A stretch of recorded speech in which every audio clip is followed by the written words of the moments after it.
তোমাদেরকে প্রথম আমি যেটা বলবো, আইসিটি বই যেটা সবার আগে কিনবা সেটা হচ্ছে এটা।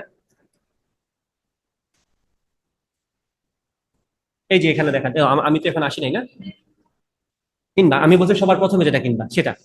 এটা হচ্ছে কিসের বই? এনসিডিবির বইটা। তো এনসিডিবির বই কিনে যেটা ও ওর কাছে আছে, লাইব্রেরি থেকে যেটা পাবা লেটেস্টটা সেটা কিনে ফেলবা। এনসিডিবির বই কিনলে যেটা তোমার সুবিধা হবে, বুঝতে পারবা কোন টপিকটা তোমার সিলেবাসে আছে কোনটা নাই। সমস্যা হচ্ছে এই বইতে এক্সারসাইজের পরিমাণ একটু কম। ধরো ধরো আমার কাছে যে বইটা আছে, সেই বইয়ে তোমার এই যে তথ্য প্রযুক্তি, তথ্য ও যোগাযোগ প্রযুক্তি বিশ্ব বাংলাদেশ পরিস্থিতি প্রেক্ষিত, এটাতে টোটাল এমসিকিউ আছে 12টা। তো 12টা এমসিকিউ দিয়ে নিশ্চয়ই আমার প্রিপারেশন।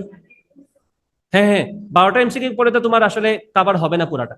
বাট এটা তোমার সুবিধা হবে যদি তুমি একটা ওভারঅল আইডিয়া চাও চ্যাপ্টারে কি কি আছে, সেটার জন্য তোমার এই জিনিসটা কাজে লাগবে। এবং তোমরা ভালো করে খেয়াল করে দেখবা, তোমাদের বোর্ডের প্রশ্ন ম্যাক্সিমাম কিন্তু এখান থেকে আসে। 23 পেজের যে প্রশ্নটা আসছে, অলমোস্ট কোনো কিছু এটার বাইরে থেকে আসে নাই। তো তুমি এত বড় একটা জায়গা থেকে খুঁজতেছো যে আমার কি কি আসবে এখান থেকে, তার থেকে বেটার না যে আমি এটা থেকে পড়ে যাবা, যে এটা থেকে শিওরলি আমি পাবো। এরপরে যদি আমার এক্সট্রা প্রিপারেশন দরকার হয়, আমি ওটার সাথে অ্যাড করলাম সাপ্লিমেন্ট আকারে। তো অবশ্যই তোমার কলেজের টিচার অথবা তুমি যে ভাইয়ের কাছে আগে পড়ছো সে যা রেফার করছে, যে যেটাই বলছে, অবশ্যই দায়িত্ব নিয়েই বলছে, সেটা তুমি কিনে ফেলতে পারো, কোনো সমস্যা নেই। আমার আলাদা করে পার্সোনাল প্রেফারেন্স নাই যে আমার অমুক স্যারের বই লাগবে তমুক স্যারের বই লাগবে, এরকম কিছু না। যে ভাই যেটা বলছে, যে স্যার যেটা বলছে, কলেজ থেকে যেটা প্রেফার করছে সেটা কিনে ফেলো, আমার কোনো সমস্যা নেই। জাস্ট আমার রিকোয়েস্ট একটাই, বোর্ডের বইটা বাসায় যেন থাকে। এটা তো কোনো স্যারের বই না, এটা তো অবশ্যই বোর্ড থেকে দেয়া।